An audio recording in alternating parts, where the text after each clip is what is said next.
જય શ્રી કૃષ્ણ મિત્રો. પ્રકરણ 1 કૃષ્ણ અવતાર. એક સમય પૃથ્વી જુદા જુદા રાજાઓ જેઓ વાસ્તવમાં અસુરો હતા છતાં રાજકુળનો દાવો કરતા હતા તેઓના અતિશય એવા સૈન્યોના ભારથી દબાઈ ગઈ હતી. તે સમયે સમગ્ર જગતમાં ખળભળાટ વ્યાપ્યો અને આ પૃથ્વીની અધિષ્ઠાત્રી દેવી ભૂમિ અસુર રાજાઓને લીધે તેને સહેવા પડતા ઉપદ્રવોની ફરિયાદ કરવા માટે બ્રહ્માજી પાસે ગઈ. ભૂમિએ ગાયનું રૂપ ધારણ કર્યું અને પોતાની આંખમાં અશ્રુઓ સાથે બ્રહ્માજી સામે ઉપસ્થિત થઈ. તે દુઃખથી વ્યથિત હતી અને ભગવાનની અનુકંપા મેળવવા રડતી હતી. પૃથ્વીએ પોતાના પર પડી રહેલી આપત્તિનું વર્ણન કર્યું. આ સાંભળીને બ્રહ્માજીને ખૂબ જ દુઃખ થયું અને ક્ષીરસાગર નિવાસી ભગવાન વિષ્ણુ પાસે જવા માટે તરત જ નીકળી પડ્યા. બ્રહ્માજીની સાથે સર્વ દેવતાઓ પણ ભગવાન શિવજીની આગેવાની સાથે ગયા. ભૂમિ પણ પાછળ પાછળ આવતી હતી. ક્ષીરસાગરને કિનારે પહોંચતા જ બ્રહ્માજીએ વિષ્ણુ ભગવાન કે જેમણે વરાહનું દિવ્ય સ્વરૂપ ધારણ કરીને પહેલાં પૃથ્વીનું રક્ષણ કર્યું હતું તેમને પ્રાર્થના કરી. વૈદિક શાસ્ત્રોમાં પુરુષ સૂક્ત નામે વિશિષ્ટ પ્રકારની પ્રાર્થના છે. સામાન્ય રીતે દેવતાઓ પુરુષ સૂક્તનો મંત્રોચ્ચાર કરીને પૂર્ણ પુરુષોત્તમ ભગવાન વિષ્ણુને પોતાના નમસ્કાર કરે છે. અહીં એમ સમજી શકાય છે કે દરેક ગ્રહના અધિષ્ઠાતા દેવ પોતાના ગ્રહમાં કંઈક મુશ્કેલી ઊભી થાય કે તરત જ આ બ્રહ્માંડના પરમ નિયંતા બ્રહ્માજીને મળી શકે છે અને બ્રહ્માજી પ્રત્યક્ષ રીતે નહીં પણ ક્ષીરસાગરને કિનારે ઊભા રહીને પૂર્ણ પુરુષોત્તમ ભગવાન વિષ્ણુને મળી શકે છે. આ વિશ્વમાં શ્વેતદીપ નામે જાણીતો એક ગ્રહ છે અને એ ગ્રહમાં ક્ષીરસાગર છે. જુદા જુદા વૈદિક સાહિત્યોમાંથી એમ જાણવા મળે છે કે જેમ આ ગ્રહમાં ખારા જળનો સમુદ્ર છે તેમ બીજા ગ્રહોમાં જુદા જુદા પ્રકારના સમુદ્રો છે. કેટલીક જગ્યાએ ક્ષીરસાગર, બીજે કોઈક ઠેકાણે તૈલ સાગર, તો વળી બીજી કોઈક જગ્યાએ મદિરાનો સાગર છે. આમ બીજા ઘણા પ્રકારના સાગરો છે. પુરુષ સૂક્ત એ એવી પ્રમાણભૂત પ્રાર્થના છે જેને દેવતાઓ પૂર્ણ પુરુષોત્તમ ભગવાન ક્ષીરોદકશાયી વિષ્ણુને સંતુષ્ટ કરવા માટે ગાય છે. ભગવાન ક્ષીરસાગર પર શયન કરે છે તેથી તેઓ ક્ષીરોદકશાયી વિષ્ણુ તરીકે ઓળખાય છે. ભગવાન વિષ્ણુ પૂર્ણ પુરુષોત્તમ ભગવાન છે કે જેમનામાંથી સર્વ અવતારો આ વિશ્વમાં પ્રકટ થયા છે. સર્વ દેવતાઓએ પૂર્ણ પુરુષોત્તમ ભગવાનની પુરુષ સૂક્તથી પ્રાર્થના કરી છતાં તેમને સ્પષ્ટ રીતે જવાબ ન મળ્યો.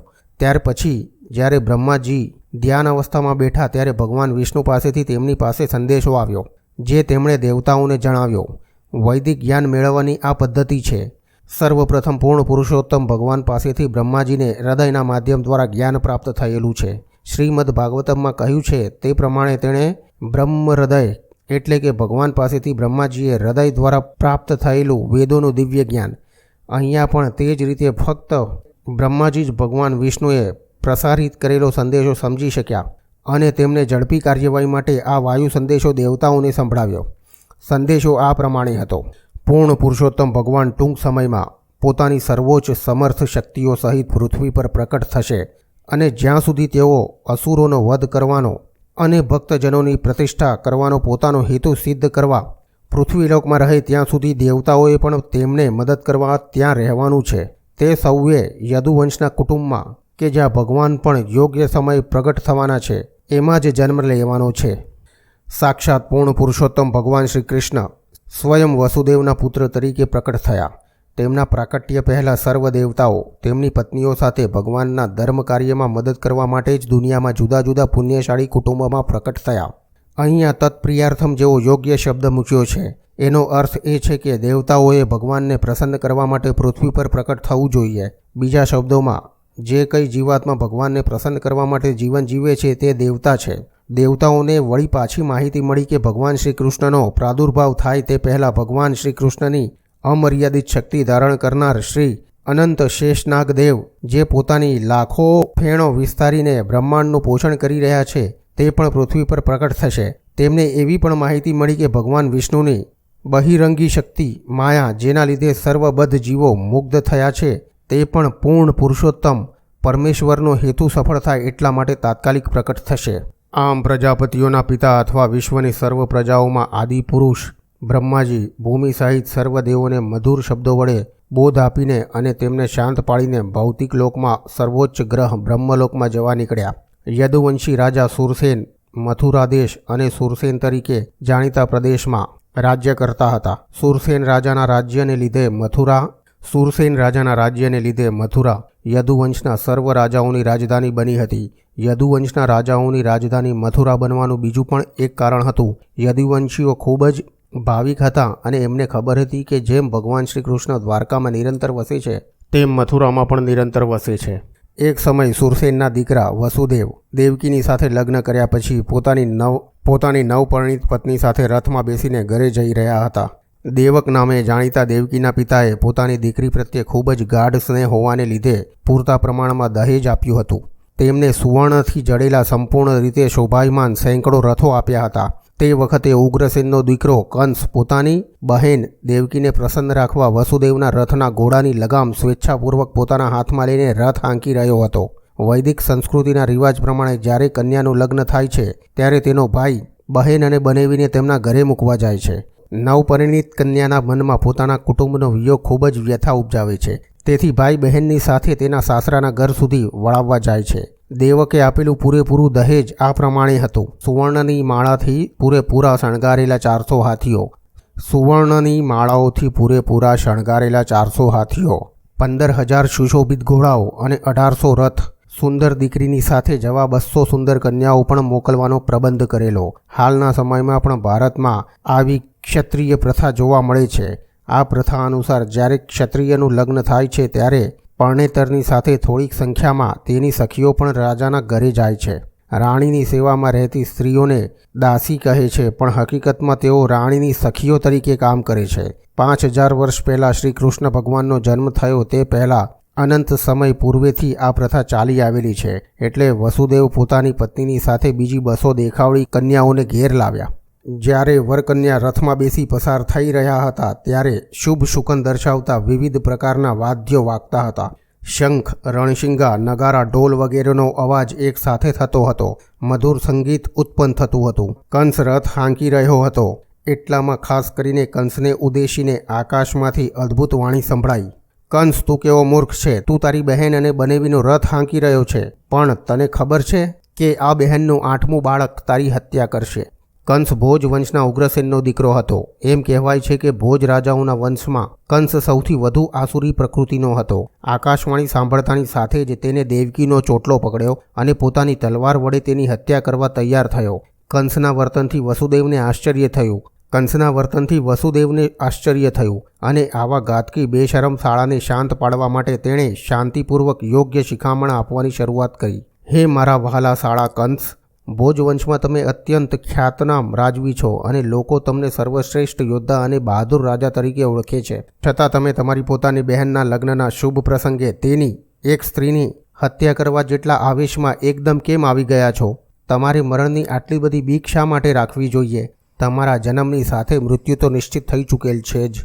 તમારા જન્મના દિવસથી જ તમારા મરણની શરૂઆત થયેલી છે. ધારો કે તમને 25 વર્ષ થયા છે. એનો અર્થ એટલો કે તમે 25 વર્ષ જેટલા મૃત્યુ પામ્યા છો. ક્ષણે ક્ષણે તમારું મરણ થઈ રહ્યું છે. તો તમારે શા માટે મરણથી આટલું બધું બીવું જોઈએ? અંતે મૃત્યુ નિશ્ચિત છે. તમારું મરણ આજે થશે કે 100 વર્ષ પછી થશે, તમે મૃત્યુમાંથી છટકી શકવાના નથી. તમારે આટલું બધું શા માટે ડરવું જોઈએ? વાસ્તવિક રીતે મૃત્યુ એટલે આ શરીરનો નાશ. જે ક્ષણે વર્તમાન શરીર કામ કરતું બંધ પડે છે અને ભૌતિક પ્રકૃતિના પંચ મહાભૂતોમાં ભળી જાય છે, તે ક્ષણે શરીરમાં રહેલા જીવાત્મા પોતાના વર્તમાન કૃત્ય અને તેના પ્રત્યાઘાતો પ્રમાણે બીજું શરીર ધારણ કરે છે. જેમ માણસ ચાલતા પહેલાં પોતાનો એક પગ આગળ મૂકે છે અને જ્યારે તે પગ જમીન પર બરાબર ગોઠવાય છે એવી ખાતરી તેને થાય ત્યારે જ તે બીજો પગ ઉપાડે છે, એમ એક પછી એક શરીર બદલાતા રહે છે અને આત્મા દેહાંતર કર્યા કરે છે. વનસ્પતિના કીટક પણ એક ડાળી પરથી બીજી ડાળી પર કેટલી સંભાળપૂર્વક ખસે છે.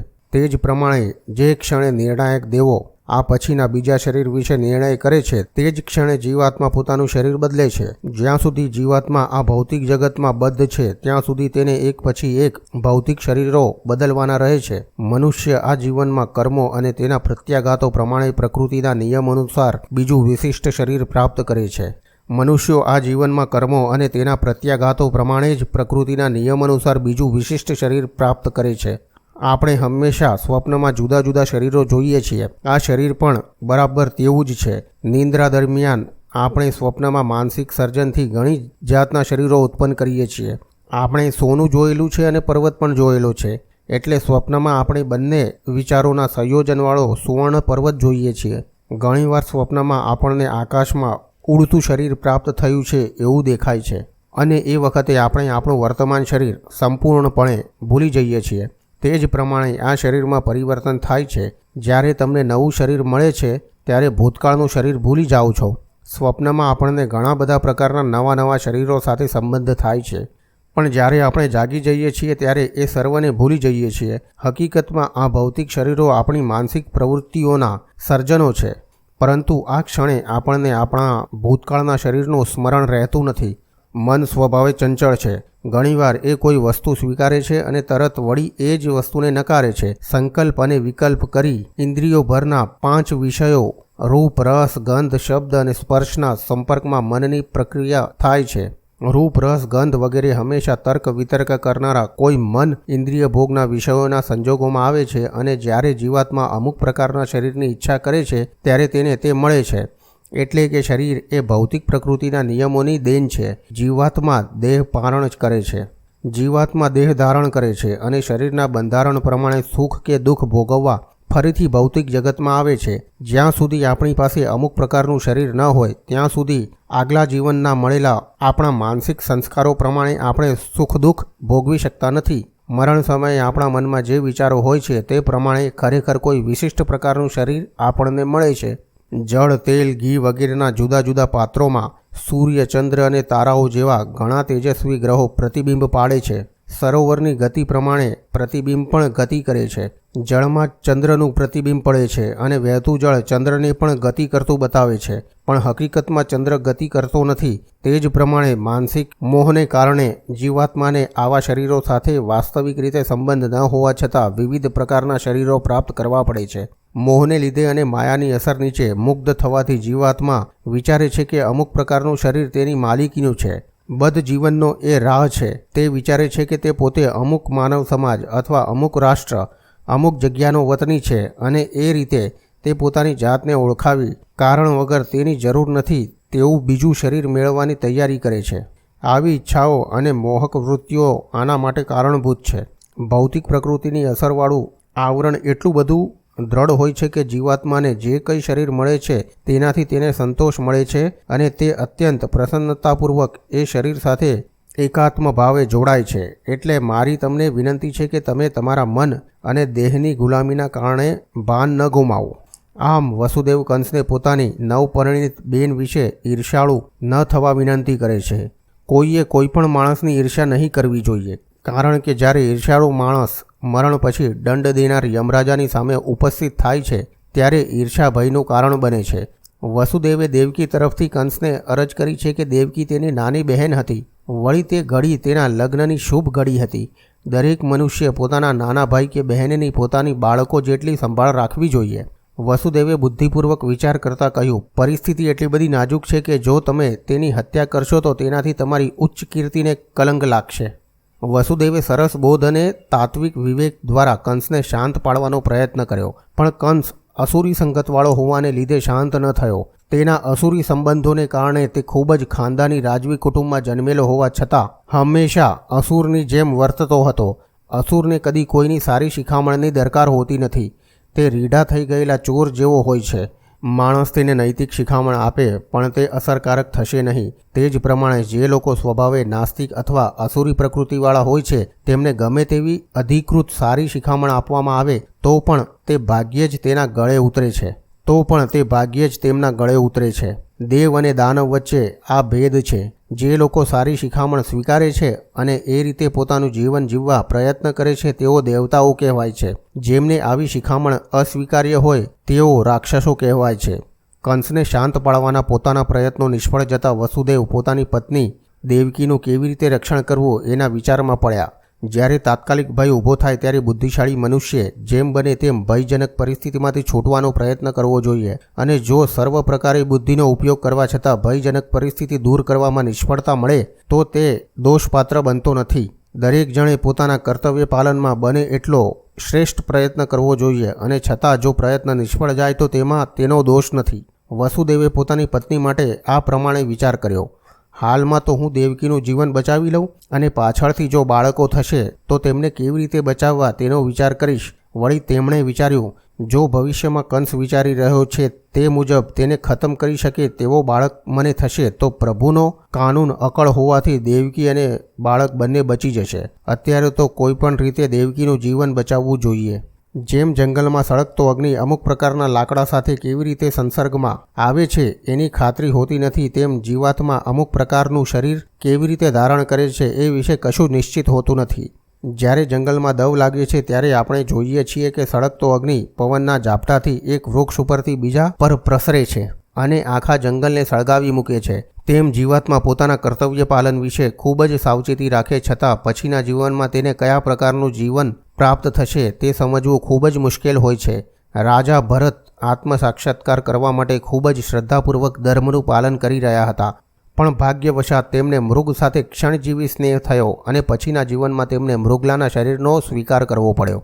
પોતાની પત્નીને કેવી રીતે બચાવવી એ વિશે મનોમંથન કર્યા પછી વસુદેવ કંસને તે અત્યંત પાપાચારી માણસ હોવા છતાં ખૂબ જ સ્નેહપૂર્વક સંબોધવા લાગ્યા. ઘણીવાર એવું બને છે કે વસુદેવજી જેવા અત્યંત સદ્ગુણી માણસને કંસ જેવા અત્યંત દુરાચારી માણસની ખુશામત કરવી પડે છે. બધા મુત્સદીગીરીપૂર્વકના સોદા એ પ્રમાણે જ થાય છે.